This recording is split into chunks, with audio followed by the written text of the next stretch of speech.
Well, good evening, ladies and gentlemen. I am just another tinfoil hat, and welcome to my monthly movie review. Today, I'll be reviewing Lee Cronin's 2019 film, The Hole in the Ground. So, part of the reason why this movie was so interesting to me is that, no spoilers, it is about the changeling phenomenon of the fairy faith, potentially. And you'll understand why I'm saying potentially being so vague in a second here. So, of course, the changeling concept is that sometimes the good folk take a human child and replace it with one of their own, and usually one of their undesirables. However, as many researchers have pointed out, there are psychological reasons for people to come to believe that their loved ones have been replaced as well. Do I personally think that explains away such a rich, well documented tradition which reflects itself through many different cultures? No, I think that it's maybe possibly a small part of it, but definitely there's a larger issue here.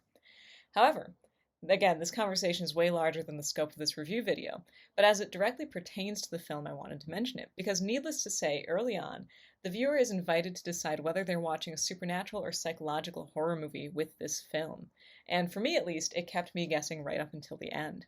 So the film centers around a young mother named Sarah and her son Chris, as they start up a new life in the rural Irish countryside.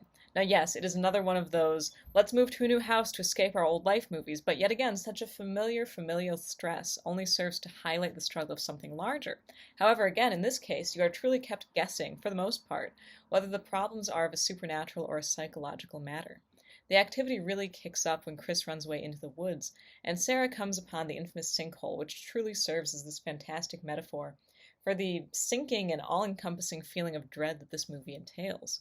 So again, with this background of the mundane stress of just everyday life, issues, the mood quickly changes to this truly inescapable feeling of panic as Sarah comes to believe that her son is not her son anymore.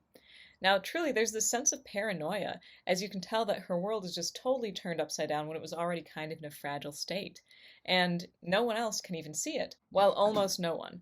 This movie also has one of the best executed creepy neighbor ladies I have ever seen.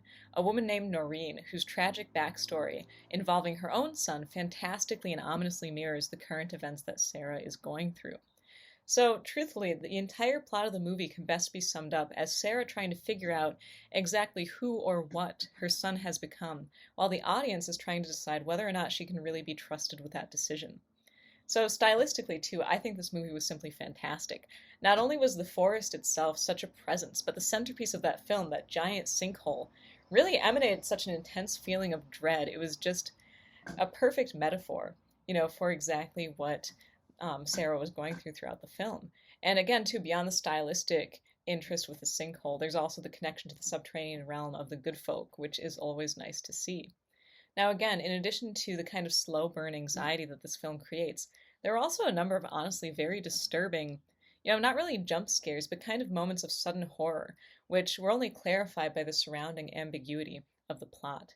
So, definitely, this movie comes highly recommended, and it's another one which, again, no spoilers, maybe it's supernatural, maybe it's psychological, maybe it's some blend of the two.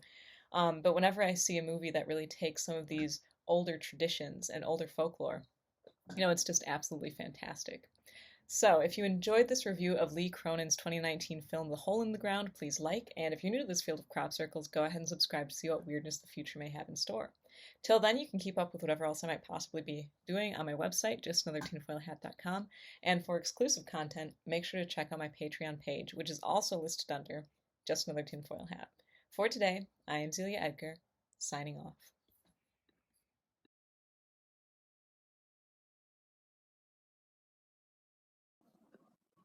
Doing.